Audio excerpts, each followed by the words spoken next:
when in the course of human events it becomes necessary for like-minded patriotic Americans to rally as one against the powers that threaten to alter, diminish, and destroy the country we love. Proper respect for the opinions of our fellow citizens requires that we should clearly state the grievances that impel us to gather at this great Orlando Tea Party to protest peacefully but passionately in the tradition of our forefathers whose Boston Tea Party resonated around the world. The history of the present government of these United States is a history of repeated injuries and usurpations, all having the effect of establishing an unacceptable tyranny over the citizens of these states. Let the facts be self-evident and speak for themselves, and let these grievances be heard in the halls of power in 2009, just as they were heard in the palace of King George III when they thundered forth from the text of the Declaration of Independence on July 4th, 1776.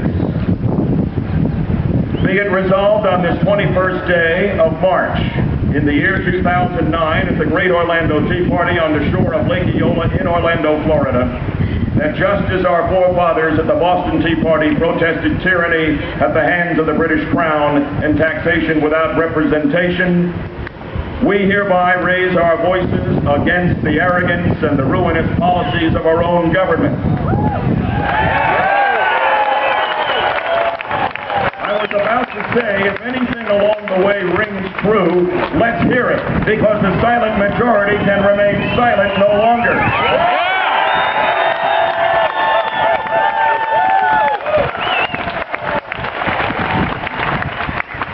A government that ignores the will of we, the people. A government that drowns us in debt. A government that forsakes the free enterprise system that has driven the engine of the greatest economy on earth in favor of a relentless march towards socialism designed to subvert the worth of the individual and encourage the intrusion of government into all aspects of our lives.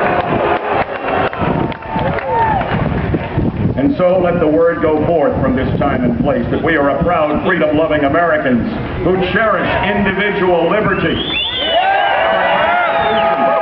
And all this nation has stood for over 233 years. We love our country and we are here to take it back.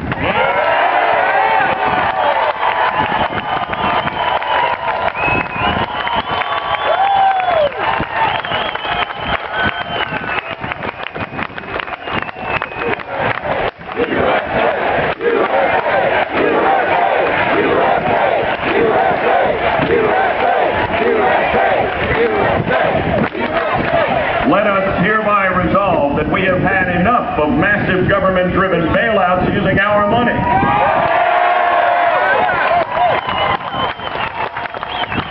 To our elected leaders, we say, stop spending money we do not have. This is not your money. This is our money. And we demand you stop this madness. We have had enough of so-called economic stimulus plans that falsely promise we can spend ourselves back to prosperity. We have had enough of trillion-dollar spending schemes being passed without Congress, or we the people knowing what's in them. This is taxation without deliberation, and we will not tolerate it. We have had enough of the out-of-control government spending that is mortgaging our future and threatening our very way of life. We have had enough of both major parties being arrogant and unresponsive to the people they were elected to serve.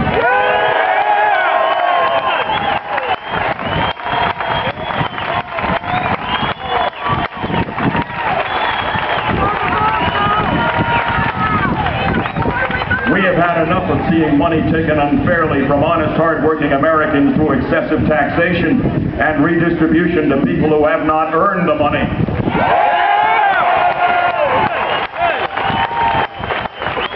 We have had enough of capitalism being targeted as the problem instead of the solution.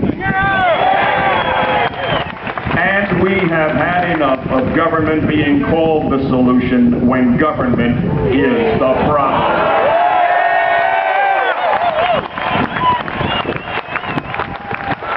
In every stage of these oppressions, we have petitioned for redress in the most humble terms. Our repeated petitions to our elected officials have been answered only by repeated injury, if in fact they have been answered at all.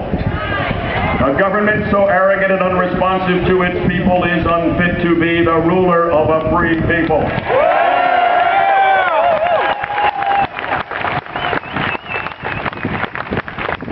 We therefore, the people of the United States of America, in General Congress assembled here on the shore of Lake Eola in Orlando, Florida, on this 21st day of March in the year 2009, do in the name and by authority of the good people of this city and this nation solemnly publish and declare that we are a free people in this free and independent state, and we have the power and the right to demand that our government cease serving its own interests and whatever destructive political and ideological agendas it is pursuing, and become the government of the people, by the people, and for the people,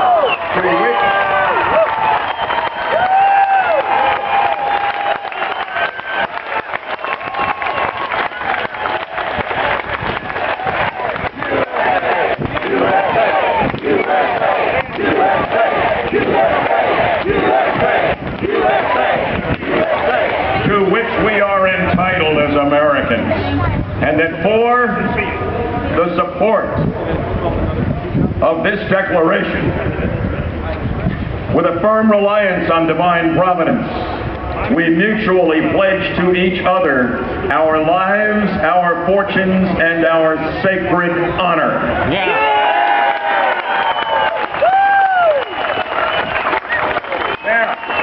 Now, I signed my John Hancock this morning. My wife, Linda, followed it up. But there are 50 feet of blank scroll here, and they are for your signature. And my friend from the frontiersman is going to take this scroll, and at the end of the tea party, there will be Sharpie pens for you to sign simply your name. This is not a statement. This is not a sign. This is your John Hancock or Jane Hancock or whatever you got. And it's going to be over, if you look over there, the blue tent, the green tent. Next to the green tent, this scroll will be there afterward for you to sign. And I hope that we can fill up the scroll with signatures. This is going to 1600 Pennsylvania.